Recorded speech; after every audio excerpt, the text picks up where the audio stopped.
before you are given assistance, unless the doctors or nurses by their training detect that you are at the point of death.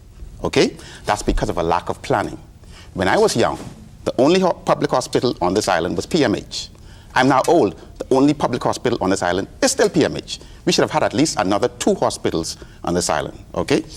And so you look at all of these things, and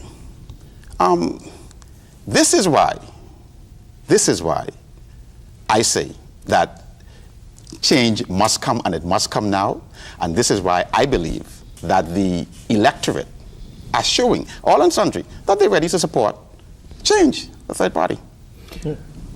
And if I may add to what Willie is saying, I heard your question, why should you entertain the National Development Party to run the government, to run the country? And my answer to that is in the form of a question. These men who have been in Parliament, do you think that they are the only men qualified to run this country? When we look at their track record, as my colleague has just slated, do you think that they are the only intelligent men in this country? The problem, why you should give the National Development Party an opportunity, is because this country is in our hearts. See, it's one thing to serve the people. It's another thing to serve yourself. These men are very, very self-serving. It's all about the country. It's about the future. And I would rather take a chance on men who are concerned about this country, men who have the passion to do what is necessary to succeed. Jerome, we can have the highest PhD per capita in the world because we're such a small nation. We have all of the resources. It's just a matter of deployment, putting aces in their places. It's having confidence in the Bahamian people. We come home from institutions all over the world where we rise to the top. And once we get back home, we are second class in our own country.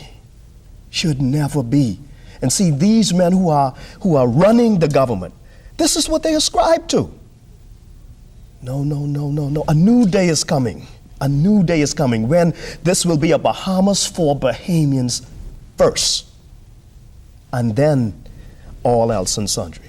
We are seeing the emergence of a very young electorate as well. Quite a few young people who are voting for the first or second time, or even some for the third time, are still in that relatively young category. To what degree are they driving your platform and driving this push for change? Well, really, I'm an old man in the NDP. I'm almost 50 years old, and I'm an old man in the NDP. The vast majority of our supporters, of our people, are very young people. And so they would have actually framed our platform. Secondly, as we go out in the community and talk to people, the vast majority of young people we talk to are prepared to support us, absolutely without question. I think we're going to get the youth vote in the coming election. Now, being prepared to support you and going there and actually voting for you are two different things. Oh, well, Jerome, I would say this: the young ones, the young Bahamians who will be first-time voters. You see, these are the ones who feel it most.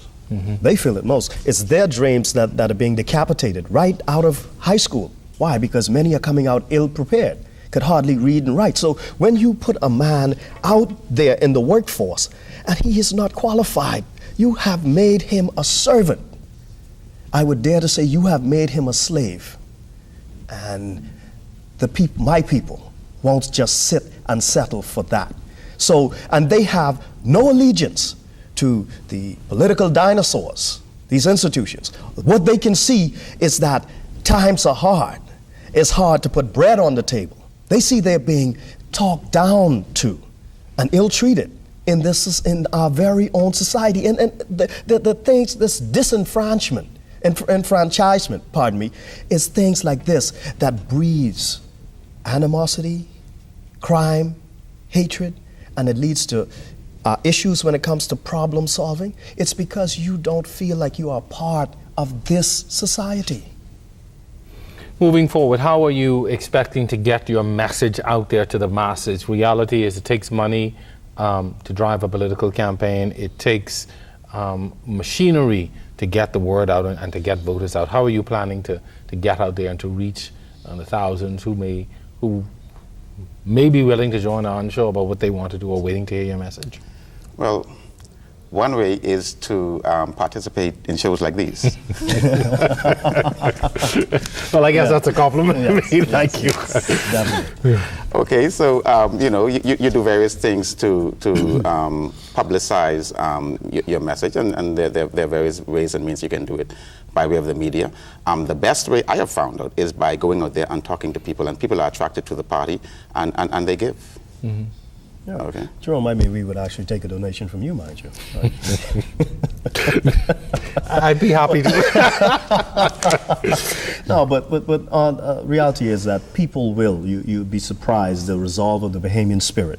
Mm-hmm. Because people will, once they begin, and I've seen it, it's been happening, lots of people will make donations and choose to remain anonymous, mm-hmm. And for those, we say thank you, and, there are avenues that are going to be where people can actually go online and make their campaign donations, but we're here, we're waging war for the poor. That's what we're doing. Mm-hmm.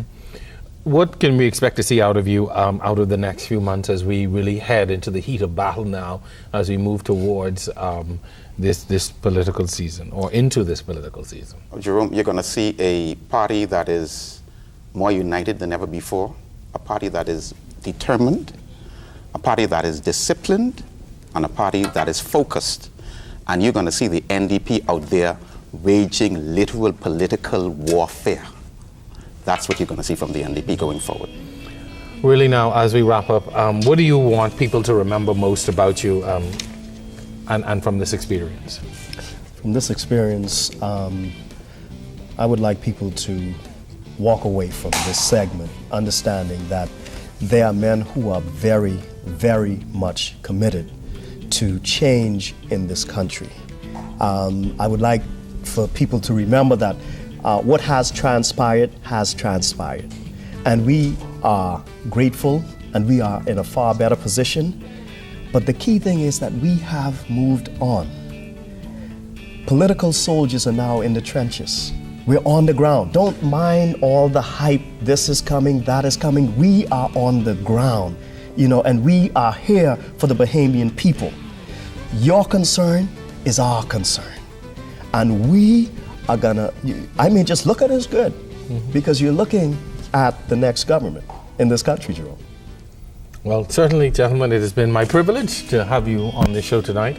We want to wish you the best, Mr. Roosevelt Ford. Thank you very much. Kendall Smith, thank you as well. Jerome. I'd like to also thank Lyndon Nairn, who was on the show earlier, as well as the guest, Mr. Theophanis, and he told me I have to pay him $100 if I don't get his name right. So Theophanis Cochina Magoulas, thank you very much as well. Gentlemen, thank you very much. All the best to you as you continue on this path, and certainly we'll be watching, and at any time we'd like to have you back on. Thank you, Jerome. Thank you. That's going to do it for this edition of the Sawyer Report. For all of us, thank you so much for watching. As always, we'll see you next time.